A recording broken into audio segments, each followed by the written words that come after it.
계속해서 구약 성경의 출애굽기 말씀을 우리는 살펴보고 있습니다. 출애굽기는 구원 이후의 삶을 우리에게 말씀하시며 그 구원 이후에 어떻게 살 것인가에 대한 진지한 고민에 대한 답을 우리 가운데 말씀하십니다. 하나님은 모세를 통해 출애굽의 이끄심을 이야기하며 구원의 여정, 믿음의 여정을 우리 가운데 말씀하시면서, 그래서 우리의 주제가 출애굽기를 알면 인생의 길이 보인다라고 하는 주제입니다. 따라 한번 해봅시다. 출애굽기를 알면 인생의 길이 보인다. 아멘. 오늘은 모세의 이야기입니다. 모세의 인생을 세 부분으로 나눌 수가 있어요. 첫 번째는 태어나서 40년의 세월입니다. 이때는 모세가 세계 최강이라고 하는 애굽에서 왕자의 교육을 받고 삽니다. 그 이후에 40세부터 80세까지는 미디안 광야에서 양을 치는 목동의 삶을 살죠. 이때의 삶은 모세가 철저히 잊혀진 삶을 삽니다. 아무도 모세를 기억하는 사람이 없습니다. 초라하고 비참한 인생의 삶을 살아요. 그런가 하면 80세부터 120세까지는 모세의 3기인데요, 하나님이 그를 불러 일으키셔서 민족의 불세출의 영웅, 출애굽의 지도자로 그를 사용합니다. 혹자는 애굽의 왕자로 살았던 그 시기를 모세는 가장 화려했고 너무나 근사한 삶을 살았지만 아무것도 아닌 nothing의 시기라고 얘기합니다. 왜냐하면 아무리 화려하고 잘 나가고 높은 자리에서 수 없는 것 같고 돈 많이 벌고 높은 지위에 올라가도 그 인생에 하나님 안 계시면 아무것도 아니라는 뜻입니다. 그러나 하나님께서 모세의 이러한 첫 번째 시기도 귀하게 사용하세요. 애굽에서 배웠었던, 왕자로서 배웠었던 그 삶을 통해서 이스라엘 백성들을 출애굽할 때 바로와 대면하는 그런 일들에 쓰임을 받습니다. 두 번째 시기는 광야에서 모두가 잊혀진 채 모세를 기억하는 사람이 없어요. 그런 양이나 치는 초라하고 비굴한 어떤 삶을 살아가는 그에게 광야에서 비로소 하나님께 무언가가 되고 있는 something의 시대를 모세는 삽니다. 그 시기를 something이라고 얘기합니다. 그런가 하면 모세 안에 또 다른 삶은 하나님이 모세를 통해서 모든 걸 만들어가는 everything의 모세의 시기, 3차의 시기를 얘기합니다. 우리 모세오경의 유명한 강사였던 조지 맥켄토시가 모세의 두 번째 시기, 황금의 광야의 시기를 황금의 시기라고 얘기합니다. 우리 인생에 모세와 같은 그 광야 시기가 있었습니까?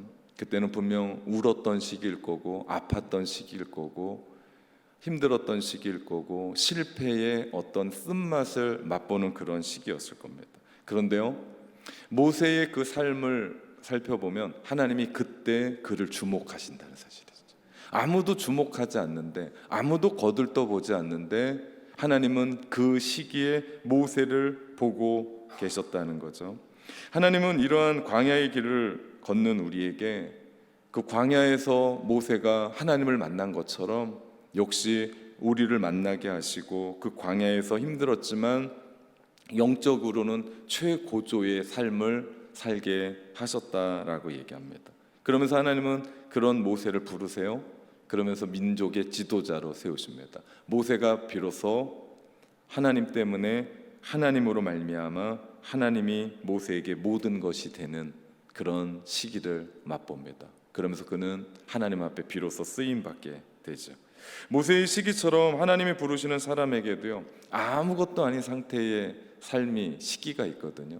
세상에선 잘 나가요. 모든 걸 다 합니다. 그런데 하나님 보시기엔 아무것도 아닌 시기가 있습니다. 그러면서 하나님 때문에 뭔가가 돼가고 있는 시기도 있어요. 그러면서 하나님 때문에 우리의 인생이 모든 것이 되는 시기가 있습니다. 우리 인생도 다르지 않아요. 가만히 보면 아무것도 아닌 인생을 하나님 부르시거든요. 그리고 하나님 때문에 뭔가가 되도록 만들어 가시거든요. 그러면서 이제는 하나님 없으면 안 되는 인생으로 우리를 빚어 가시죠. 이것이 우리의 신앙생활의 모든 것이죠. 그만 생각해 봅시다. 지금 나는 어느 시기에 있나? 하나님 앞에 서 있지만 혹 하나님 없는 인생으로 세상 것 다 누리고 살아가는 nothing의 시기를 가지고 있나? 아니면 내가 하나님의 부르심에 뭔가가 하나님 때문에 되어가고 있는 something의 시기에 있나? 아니면 하나님이 나의 전부가 되시고 하나님 없으면 내 인생이 해석이 안 되는 everything의 그런 삶을 살아가고 있는지, 여러분 어떤 시기인 것 같습니까? 여러분의 시기가 신앙생활에서 정말 중요한 부분입니다. 사실 어떤 시기만 중요하지 않아요. 다 중요해요. 아무것도 아닌 시기 없으면 뭔가가 되고 있는 그 시기는 없고요. 뭔가가 되는 이 시기가 없으면 하나님이 전부가 되시는 시기는 올 수가 없다는 거예요. 그러고 보면 우리의 인생에, 우리의 신앙생활의 모든 것이 다 중요한 순간순간입니다. 그러기에 사실은 우린 여기 와 있는 거죠. 수요일에 수요 예배를 드리고 우리 야엘과 프라우스가 함께 하나님을 예배하고, 얼마나 근사한 일입니까? 이 삶은 그냥 내가 되어지는 것이 아니라 내가 하나님으로 말미암아 뭔가가 돼가고 있는 거예요. 어떤 분은요, 내 삶에 하나님 아니면 설명할 수 없는 그 삶을 살아가고 있기 때문에 우리가 이러고 사는 거예요. 그렇기 때문에 우리의 인생은 하나님이 계시기에 우리는 인생이 해석이 됩니다. 세 단계 다 중요하지만 정말 중요한 건요, 생선의 머리와 꼬리가 아니고 중간이 맛있는 것처럼, 어떤 사람은 꼬리가 맛있다고 그러시더라고요. 예, 드십시오. 괜찮습니다. 전 중간을 좋아합니다. 이 중간의 시기가 참 중요해요. 무슨 시기입니까? 모세가 광야를 지냈던, 눈물 났던, 하나님 아니면 해석되지 않는 그 시기, 모세의 시기, 물론 고난 그 자체였습니다. 아팠어요. 힘들었어요. 철저하게 낮아졌어요. 아무것도 아닌 존재가, 아무도 모세를 그 시간에 기억해 주는 사람은 없었습니다. 여러분 오해하지 마십시오. 고난이 우리를 새롭게 하는 게 아닙니다. 고난이 우리를 훌륭하게 만드는 것이 아니에요. 어떤 사람은요, 고난이 그 한 사람의 인생을 망쳐버리는 수도 있어요. 그 고난에서 다시는 못 일어나서 재기하지 못하는 사람도 있습니다. 그런데 우리가 중요한 건 뭡니까? 그 광야의 그 고난의 시기에 누구 만날 때? 하나님 만날 때, 하나님의 임재를 만날 때, 하나님의 살아계심을 만날 때 잊지를 못합니다. 그렇기 때문에 그 광야의 시절에 하나님 만나면 우리의 인생은 변하게 되죠. 그렇기 때문에 훈련이 얼마나 중요한지 몰라요. 모세에게 있어서 40년에서 80세의 이 시간이 없었으면 민족의 불셀출의 지도자, 영웅은 나올 수가 없다는 거죠.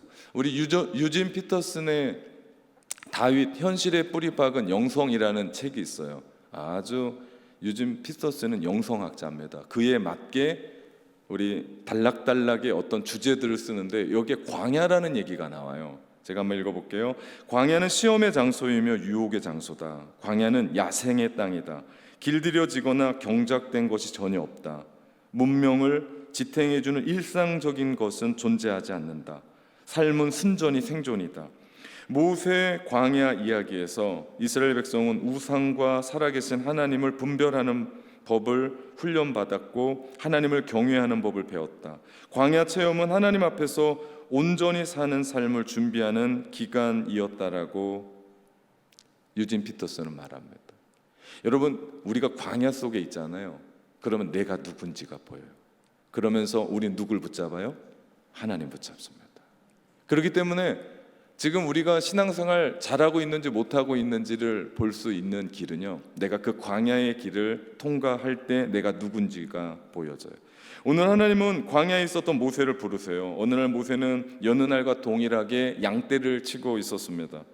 그때 하나님은 모세를 부르세요. 주목하고 싶은 말씀이요, 1절입니다. 그 중에서도 장인 이드로의 양을 칠 때입니다.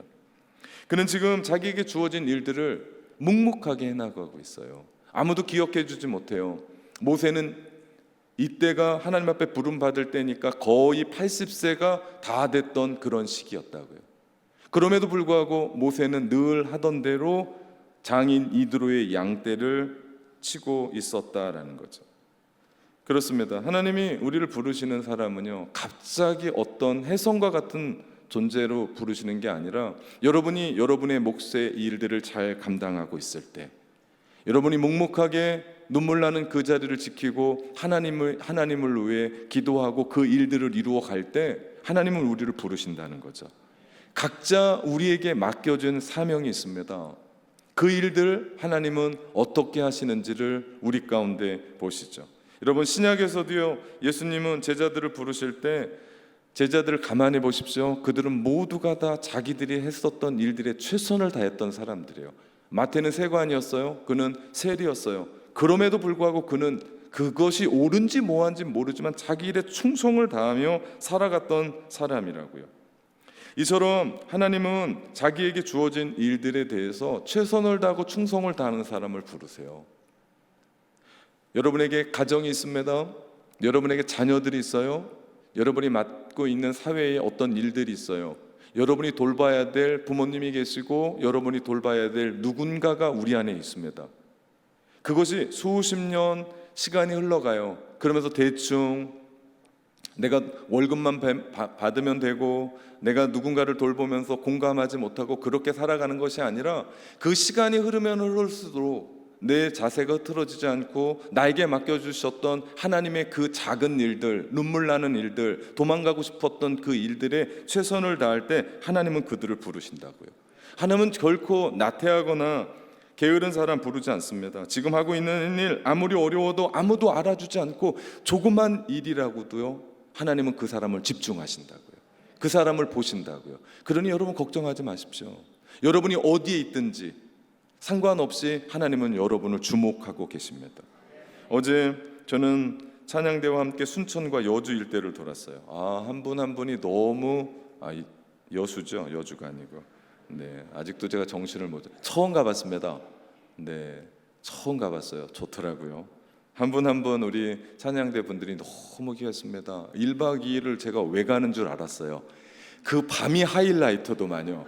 와, 제가 정말 너무나 근사한 사람들의 모습을 보고 행복하게 그리고 힐링을 하고 돌아왔습니다. 제가 본 건요, 우리 그 많은 사람들이 거기에 참여하면서 그것을 준비하는 분들이었어요. 표시 안 나거든요. 그런데 밥은 어디에서 먹어야 되고 그 대형 버스가 갔으니까 대형 버스가 어디에서 턴해야 되는지까지도 자세하게 섬세하게 시간까지 맞춰서 그거 하려고 답사를 3번이나 갔답니다. 전 한 번 가봤다니까요. 놀라웠습니다. 정말. 그래서 그 일들을 이루어 가는구나. 여러분, 정말 그 일, 어떤 일들이 알차고 귀하고 사람들에게 감동이 되는 건요, 보이지 않는 곳에서 어떤 사람들이 그렇게 일하는 거예요. 그것 때문에 회의하고 그것 때문에 상의하고. 왜 그렇게 해요? 돈 벌자고 하는 거예요? 아니에요. 힐링 캠프잖아요. 그러니까 찬양대 1년 동안 열심히 일했으니까 우리 그들과 함께 또 한번 하나님 안에서 힐링하고 다시 한번 또 1년 뛰자라고, 그러면서 그분들이 준비한 거잖아요. 근데 얼마나 알차게 얼마나 귀하게 이런 일들을 했는지. 그냥 대충대충 되는 곳에서 밥 먹고 되는 곳에서 차 턴하고 안 되면 다시, 이런 게 아니었어요. 저의 조그만 눈으로 보니까 너무나 귀했습니다. 최고였어요. 그러니 우리가 하나님 앞에 그렇게 올려드리는데 하나님이 기뻐 받으시지 않겠냐고요. 우리 인생도 마찬가지입니다. 아무도 보지 않아요. 여러분, 우리 이 예배가요 그냥 이루어지는 것 같지 않아요. 그냥 7시에 오시는 분들은 그냥 되어지는 것 같아요.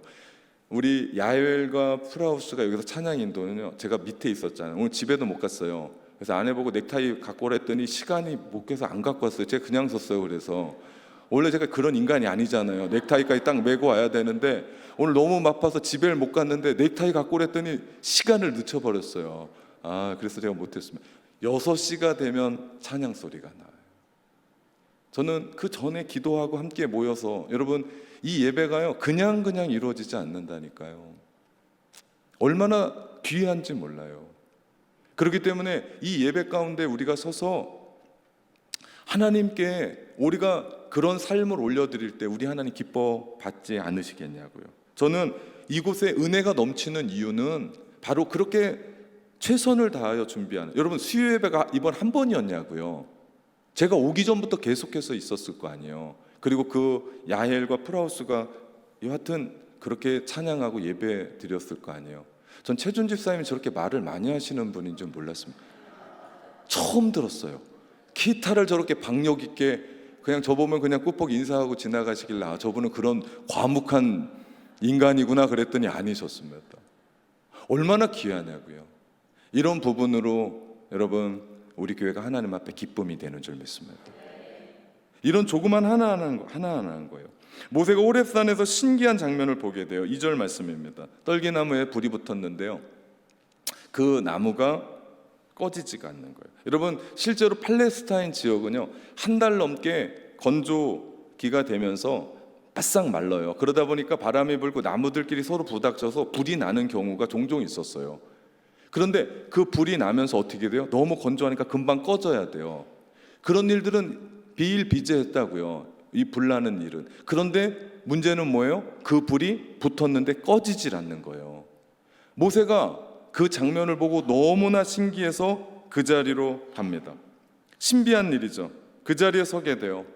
그리고 하나님은 그 자리에서 모세를 부르십니다. 모세를 부르시는 장면이 독특해요. 하나님은 모세를 2번 부르세요. 모세야, 모세야. 여러분 성경에 보면요, 가만히 읽다 보면 하나님께서 사명을 주실 때는요 2번 불러요. 2번. 창세기 21장에 하나님이 아브라함을 2번 부르세요. 사무엘상 3장 10절에 하나님은 사무엘을 2번 부르세요. 사무엘아, 사무엘아. 누가복음 21장에 보면 예수님은 시몬을 2번 부르세요. 사도행전 15장에도요 사울을 2번 부르십니다. 모세를 2번 부르세요. 그때 모세는 주여 내가 여기 있습니다. 주님 내가 여기 있습니다. 내가 여기 있나이다. 모세가 반응합니다. 여러분 이건 아무나 반응할 수 있는 게 아닙니다. 양을 치면서 그렇게 자신의 일을 열심히 내면서 모세는 모든 사람에게 잊혀진 삶이었지만 모세는 하나님의 음성을 기다리고 있었다라는 것을 볼 수 있어요. 그 광야에서 아무도 주목하지 않는, 이제는 잊혀진 존재로, 이제는 노인인 그 모세가 하나님의 음성을 기다리고 있었다는 겁니다. 내가 여기 있나이다. 여러분 사시다가요 주님이 2번 부르시면 주님의 심각한 부르심인 줄 알고 아멘 하십시오. 우리 그리스도인의 대답은 2개밖에 없다니까요. 하나는 예, 또 하나는 예스. 2개밖에 없어요. 여러분 2번 부르시거든랑 하나님 앞에 그렇게 순종하십시오. 2번입니다. 혹시 그런 말을 하는 분들도 있을지 몰라요. 주님 한 번만 불러주십시오. 2번은 아닙니다. 네, 걱정하지 마세요. 아무나 2번 부르지 않으세요. 신앙생활 좀 열심히 하다 보면 아유 하나님이 우리 처자식 다 내놓고 아프리카 가라면 절대 그런 일 없어요. 그렇게 생각하고 근심하는 사람들은 부르지도 않아요. 걱정하지 마시라니까요. 대신에 여러분이 있는 그 자리에서 순종하십시오. 그게 복이죠. 이것이요 순종의 삶을 살아가는 사람들의 간증들입니다. 그러면서 하나님이 모세에게 그런 말씀하세요. 내 발에서 신을 벗으라. 저는 오늘 이 말씀을 좀 주목하면서 이게 무슨 의미일까? 왜 신을 벗으라고 하시나? 3가지로 좀 이 부분들을 보기 원합니다. 첫 번째는 회개입니다. 회개. 이런 하나님의 명령은 1차적으로 모세 안에 있는 죄와 욕심과 욕망에 대한 회개, 그것을 해결하기를 요구하시는 거예요. 또한 부르심을 받은 모세가 하나님 앞에서 어떤 존재로 쓰임을 받아야 되는지를 말씀합니다. 5절 말씀에 보면요 이런 말씀이 있어요. 내가 선 곳은 거룩한 땅이니 내 발에서 신을 벗으라 라고 말씀하셨어요. 모세가 신고 있는 그 신은요 죄악된 세상을 다녔던, 죄악된 장소를 밟고 다니며 오염되고 더러워졌던 상태죠. 그 신을 신은 채는 거룩한 하나님의 임재의 땅, 거룩한 땅에서 일할 수 없다. 그렇기 때문에 너의 신을 벗으라고 주님은 말씀합니다. 우리가요 임마누엘 하나님과 삶을 동행하면서 물질 만능의 세상의 한복판에 우린 살아갑니다. 그러면서 우리 마음 가운데 하나님이 우리를 부르신 거룩한 백성들처럼 모세에게 우리 가운데 말씀하신 것처럼 내 신을 벗으라, 우리 가운데 말씀하세요. 그렇습니다. 하나님은요 모세를 부르신 것처럼 오늘 우리를 부르시거든요. 그런데 그냥 부르시지 않습니다. 너 깨끗해야 된다. 그래야 내가 너 사용할 수 있다. 디모데후서 2장 21절 22절 말씀해 보니까요 큰 집에는 그릇이 많대요. 금그릇과 은그릇과 질그릇과 나무그릇이 있대요. 그 중에 하나님이 쓰시는 그릇은 금이 아니고 은이 아니고 질이 아니고 나무가 아니라 하나님이 쓰시는 그릇은 깨끗한 그릇이라고요. 그 그릇이 아무리 금이오고 다이아몬드여도 그 그릇이 더러우면 쓸 수가 없습니다. 깨끗한 그릇 하나님이 쓰시죠. 그런 의미에서 하나님은 모세에게 네 발의 신을 벗으라고 말씀하십니다. 우리도 마찬가지입니다. 하나님이 우리에게 맡겨주신 게 너무나 많거든요. 가정을 맡겨주셨어요. 여러분, 자녀들을 맡겨주셨습니다. 남편을 맡겨주시고 아내를 맡겨주셨어요. 이게 얼마나 소중한 일인지 몰라요. 여러분, 그거 아십니까? 우리가 하나님을 믿는 믿음보다 하나님이 우리를 더 믿으세요. 그 귀한 영혼들을 우리에게 맡겨주셨다니까요. 예, 여러분의 표정은 감동이 아니에요. 꼭 이런 것 같아요. 그 인간을 나한테 맡길, 이런 표정. 아니요, 처음으로 돌아가 보자고요. 정말 사랑하는 그 남편, 아내를 맡겨주셨고 정말 눈에 넣어도 아프지 않는 그 자녀들을 우리 가운데 맡겨주셨다고요. 하나님은 여러분을 부르셔서 교회의 직책을 맡기셨고, 여러분을 부르셔서 세상을 화목케 하라고 또 여러분의 그 직장과 사업장으로 여러분을 부르시고 맡겨주셨고, 또 여러분에겐 또 누군가를 맡겨주셨다고요. 그 부르심에 순종할 때는요, 우리가 내 발에서 신을 벗어야 되는데 어떻게 해야 된다고요? 깨끗하게 돼야 된다. 이게 하나님이 우리를 부르시는 부르심의 이유요, 부르심의 목적이요, 부르심의 해나가야 될 우리의 모습입니다. 두 번째, 내 발에서 신을 벗으라 라고 하는 말씀은요, 절대 순종을 얘기합니다. 고대 근동 사회에서는 자유인들만 신발을 신었대요. 종은 신발을 신지 않았답니다. 맨발로 다녔대요. 그러므로 하나님의 모세에게 신을 벗으라고 하는 말씀은요, 그가 하나님께 절대 순종해야 될 하나님의 종임을 얘기하는 거예요. 우리는 하나님의 일하면서 어느 정도 시간이 지나면서 내 삶에 노하우라는 게 생겨요. 아, 이렇게 하면 이 정도면 되겠다라는 생각으로 그냥 삽니다. 특별히 신앙생활하면서 우리 안에 매너리즘에 빠질 수 있는 가장 큰 이유는요, 내가 그만큼 해본 거예요. 이때 이런 일을 이렇게 맞추면 된다라고 생각을 하는 거예요. 그래서 기도하지 않는 거예요. 그래서 말씀 보지 않는 거예요. 그래서 하나님 앞에 간구하지 않는 거예요. 왜? 내가 다 알아요. 묻겠습니다. 그러면 하나님이 누구시죠? 예, 어느 순간 내가 하나님이 되고 있는, 내 뜻대로 내 마음대로 내 인생을 운전해 갑니다. 그러면서 우리는 또 무너지고 넘어지고 쓰러지는 부분들을 봐요. 여러분, 제가 30년 운전을 했습니다. 지금도 버벅거리고 있지만 여하튼 30년 운전했어요. 근데 제가 30년 운전했다고 그 비행기 운전한다고 얘기하면요, 비행기는 반드시 떨어집니다. 우리의 인생을 내가 운전하겠다고요? 나는 오늘 아침에 제가 결정했었던 것 때문에 하루 종일 머리 아프고 근심하고 걱정해요. 밤에 밤잠을 못 자는 게 사람입니다.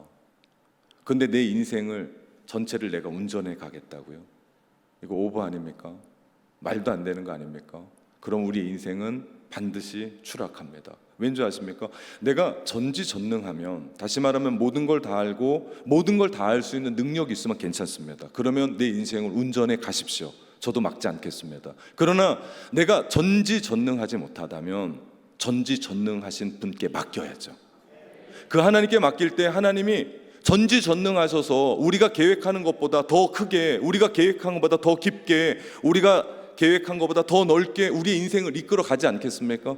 그럼 우리는 절대 순종하며 그 길을 걸어갈 수 있는 겁니다.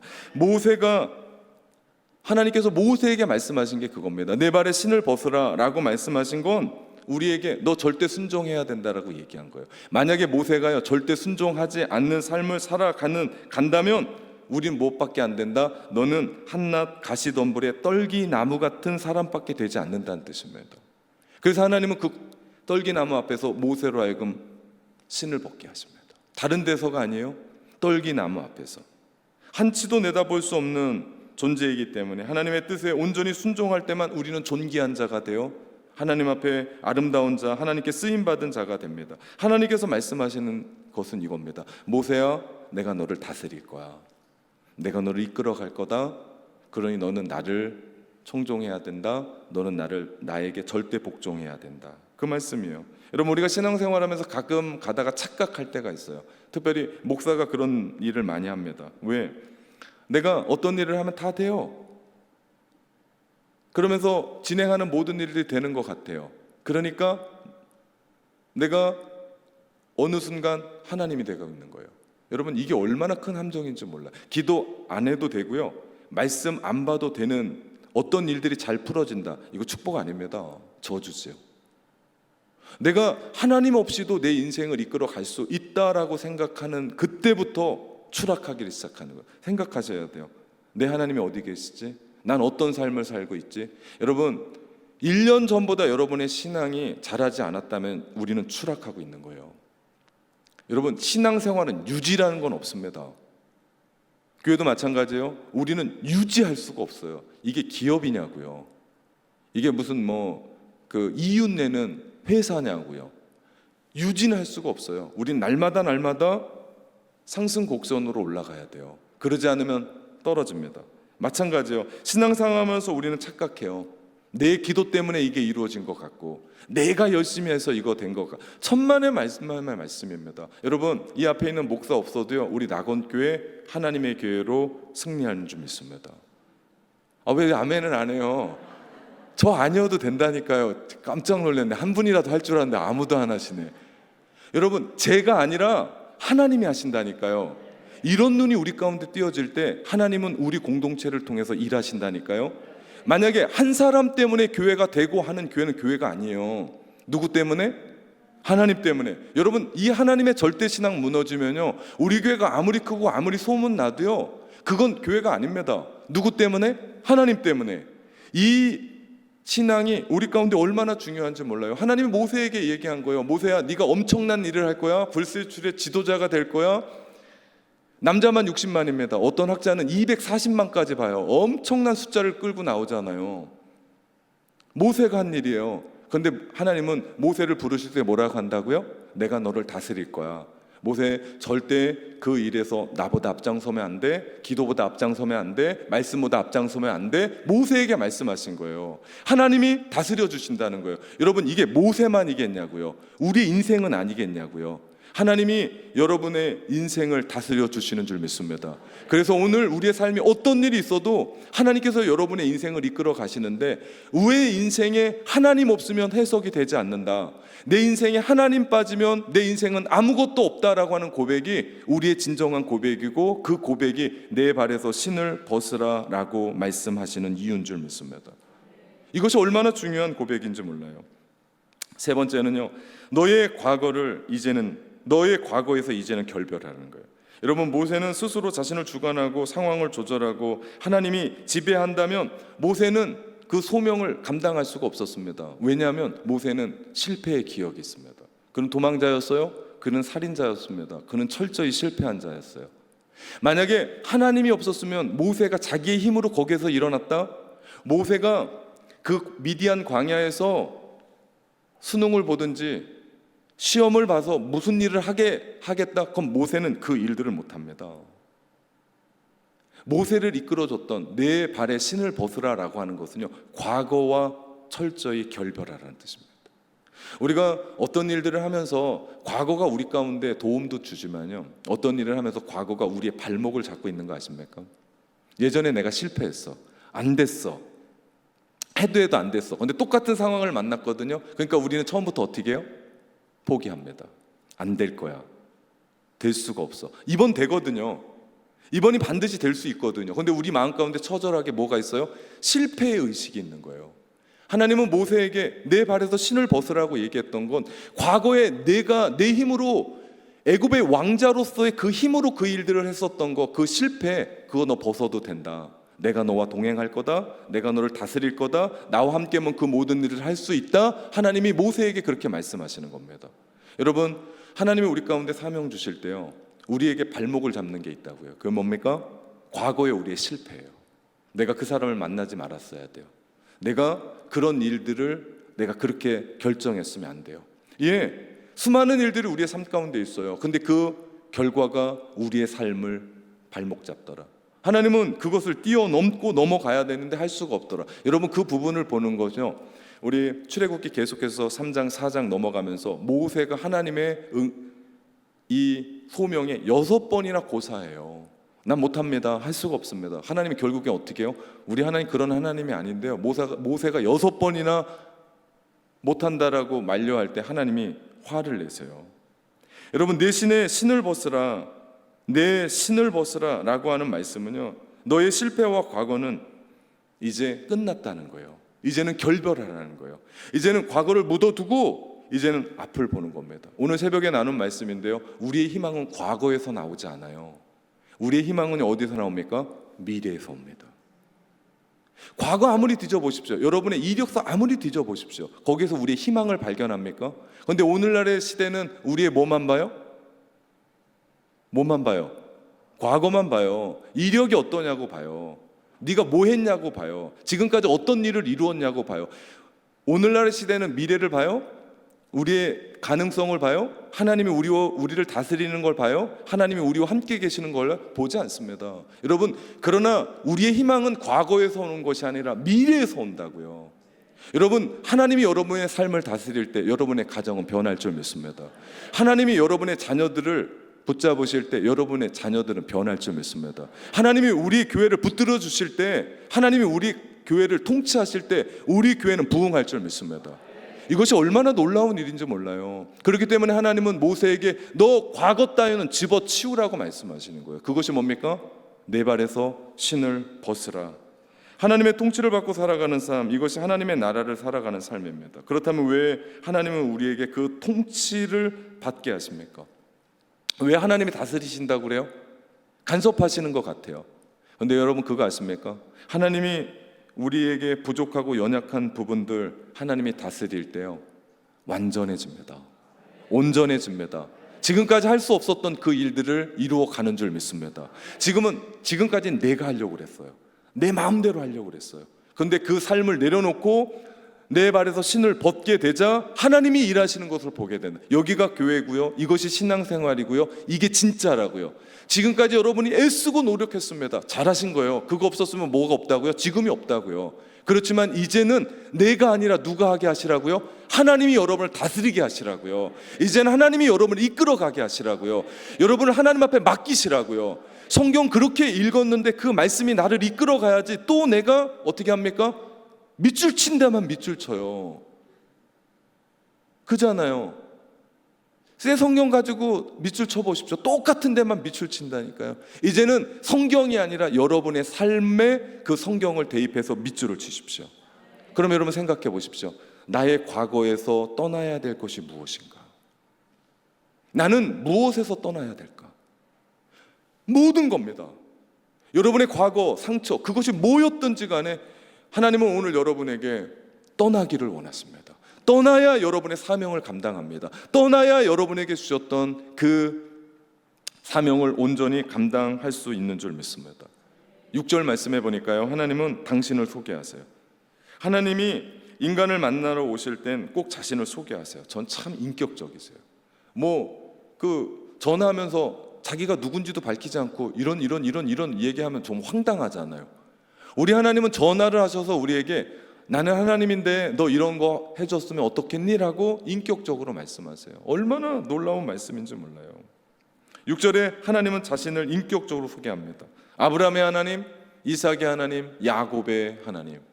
여러분, 창세기 1장부터 25절까지가 아브라함의 하나님이에요. 창세기 26장부터 28장까지가 이삭의 하나님이에요. 창세기 25장부터 50장까지가 야곱의 하나님입니다.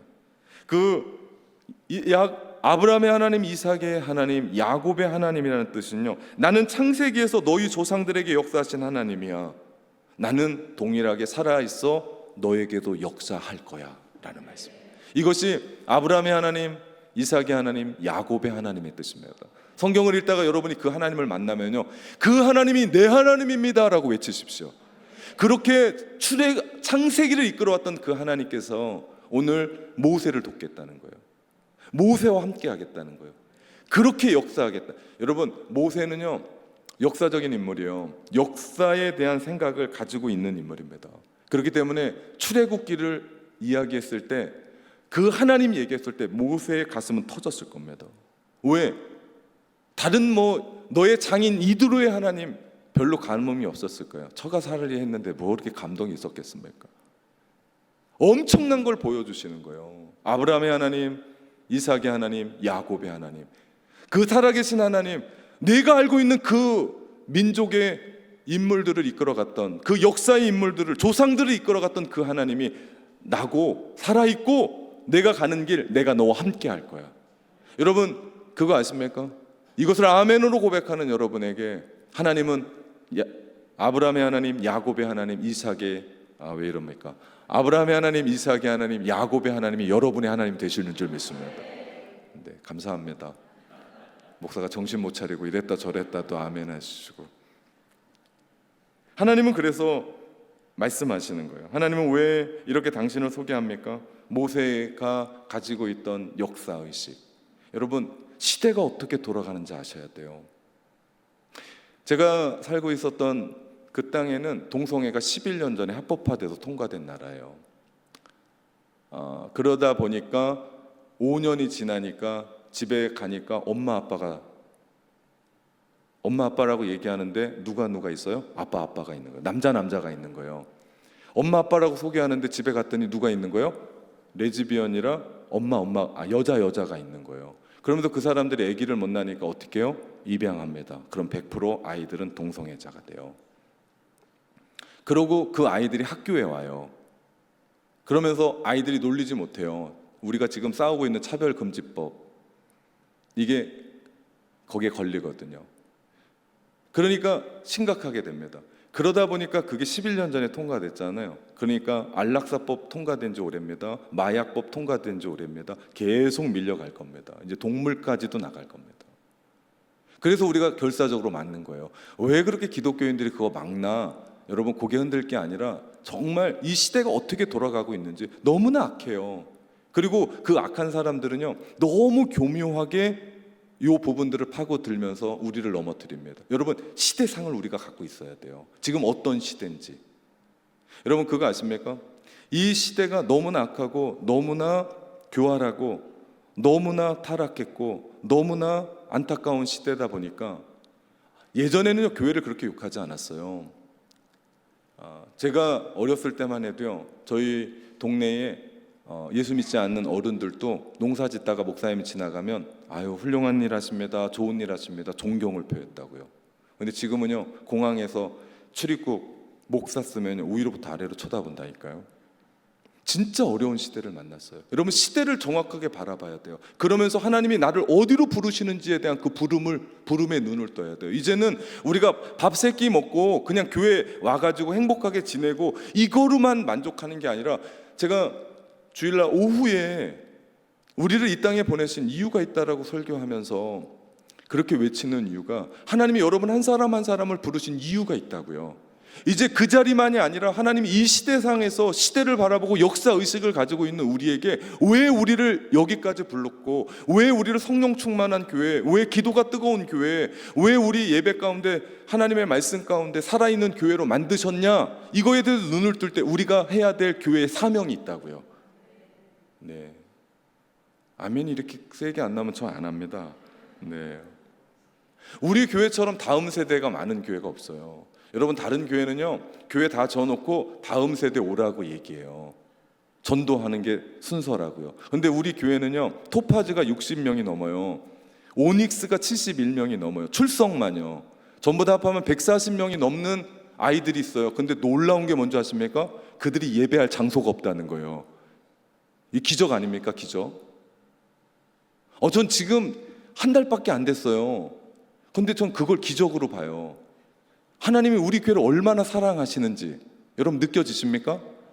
그 하나님의 사랑만 여러분 가만히 있으실 거예요? 우리가 하나님 사랑한다고 고백해야 되는 거 아닙니까? 그들을 위해 우리가 뭔가를 움직여야 될 때가 되지 않았을까요?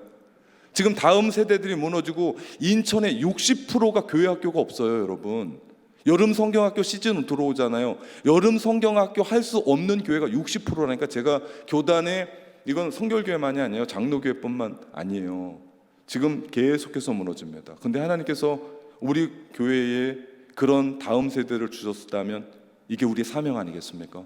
그럼 우리는 사명을 따라 살아가야 되지 않겠습니까? 그들을 위해 뭔가라도 해야죠. 제가 지난번에 자랑은 안 했지만 맥도날드 쐈거든요. 마라나타 찬양팀에게 아이들이 그 햄버거 하나 먹고 얼마나 기뻐하는지 아멘도 안 하시네. 얼마 안 합니다. 여러분 쏘십시오.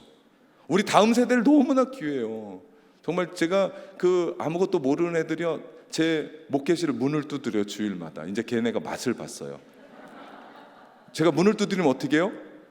그 손님들 오면 주라고 이렇게 과자 부스레기 이렇게 우리 간사님이 채워주거든요. 그거 계속 줘요. 제가 속으로 그랬어요. 야, 내가 다 먹었다고 생각하면 어떡하지? 오면요 정말 듬뿍듬뿍씩 가져가요. 무슨 얘기입니까? 좋은 거예요.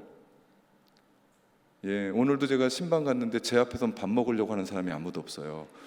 애들만 좋아해요. 문 두드려서 사탕 달라는 거예요. 과자 달라는 거예요. 여러분 너무나 놀랍지 않습니까? 우리 교회 하나님의 역사하심이 공간도 없는데 역사하신다니까요. 그럼 공간 생기면 하나님이 어떻게 하시겠냐고요. 예, 기대하시라니까요. 개봉 박도입니다. 여러분 이런 비전을 가지고 우리가 하나님 앞에 나가야 돼요. 이런 마음으로 우리가 하나님이 모세를 부르신 것처럼 우리를 부르신다니까요. 예, 아멘 하든지 말든지 저는 나갈 겁니다. 그럴 때 모세를 통해서 하나님은 출애굽의 지도자로 세우십니다. 아무나 그렇게 세우는 게 아니에요. 모세는 그런 역사 의식을 가지고 있었습니다. 시대가 변하고 있습니다. 어떻게 변하고 있는지 여러분 신문지상에서 인터넷에서 혹은 뉴스에서 보면요, 여러분 안 됐어 그러지 말고요, 우리 믿음의 사람들은요 그런 소리 듣지 않아요? 그럼 무릎을 꿇고 기도하십시오. 하나님 도와주십시오. 이 시대가 악합니다. 하나님 도와주십시오. 이 시대가 험합니다. 주님 오실 날이 멀지 않았습니다. 하나님 도와주십시오. 이 시대를 향해 내가, 우리 교회가, 우리의 가정이, 모든 교회들이 연합해서 함께 기도하며 이 시대를 향하여 달려나갈 수 있도록 하나님이 우리 가운데 말씀하시는 거예요. 뭐라고요? 내 신을 벗으라. 내 신을 벗으라. 이제 우리 차례입니다. 우리는 하나님을 알아요. 하나님을 인격적으로 만났어요. 그렇기 때문에 이 자리에 온 거라고 저는 생각합니다.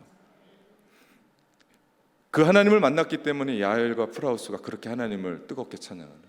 이건 아무나 부르는 게 아니라니까요. 나는 가리라 주의 길을 가리라 비바람이 앞길을 가리라. 그거 누가 부르는 노래냐고요? 목사가 부르는 노래예요. 아무도 안 불러요 그 노래. 근데 우리는 정말 목이 터져라고 부르잖아요. 왜 그렇습니까? 우리가 하나님의 사명자예요. 하나님을 그렇게 인격적으로 만났습니다.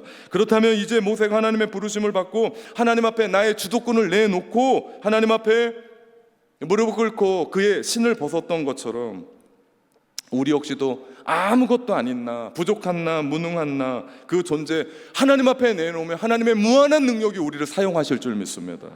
기억하십시오. 나는 하나님 없으면 해석되지 않습니다. 나는 하나님 없으면 아무것도 아닙니다. 우리 그렇게 하나님께 쓰임 받았던 한 사람을 소개하고요, 부부입니다. 설교를 마치려고 합니다. 1955년 어느 날 가을이었습니다. 미국 오레곤 주의 유게네라고 하는 마을의 이야기입니다. 그날 그곳의 신문에는 마을회관에서 종교영화 집회가 있다고 광고가 났습니다. 그렇게 많지 않은 사람들이 모였습니다. 그렇지만 조그만 마을이었기 때문에 서로가 모두가 알기 때문에 즐거운 인사를 나눴습니다. 그 중에 농부 부부도 참여했습니다. 가난한 농부였습니다. 그날의 영화는 한국 전쟁의 상황이었습니다. 전쟁 중에 생긴 고아의 이야기, 그리고 미국 병사들과 한국 여인 사이의 혼혈 고아에 대한 이야기였습니다. 그리고는 그러한 고아들을 돌볼 수 있는 손길을 찾는다라고 하는 결론으로 영화가 끝났습니다. 농부 부부는 집으로 돌아가서 서로 이야기했습니다. 우리는 가난한 농부야. 우리 같은 농부가 무엇을 할 수 있겠어? 그리고 며칠이 지났습니다. 날이 갈수록 그날의 영화 장면이 선명하게 떠올랐습니다. 부부는 기도하기 시작했습니다. 그리고 그것이 사명으로 왔습니다. 그들은 농장의 일부를 팔았습니다. 그리고 직접 한국에 왔습니다. 그리고 혼혈 고아 8명을 양자로 삼아 미국으로 데려가서 길렀습니다. 이 사실이 마을 신문에 사진과 함께 기사로 나가자 곳곳에서 그들을 돕겠다고 편지가 왔습니다. 어떤 가정에서는 혼혈 고아를 양자로 맡겠다고 연락까지 왔습니다. 이번엔 농부가 농토를 다 팔았습니다. 그리고 그 일에 전적으로 매달리기 시작했습니다. 그 후 그 부부는 16,000여 명의 고아들, 한국 고아들입니다. 한국 아이들이에요. 16,000명의 전쟁 고아를 각 가정으로 맺어주는 일을 하게 됐습니다. 이 농부가 유명한 홀트 복지를 만든 해리 홀트입니다. 모세를 부르시고 해리 홀트를 부르신 하나님께서 이 각박한 시대에 저와 여러분을 부르십니다. 내 발에 신을 벗으라. 우리가 순종합시다.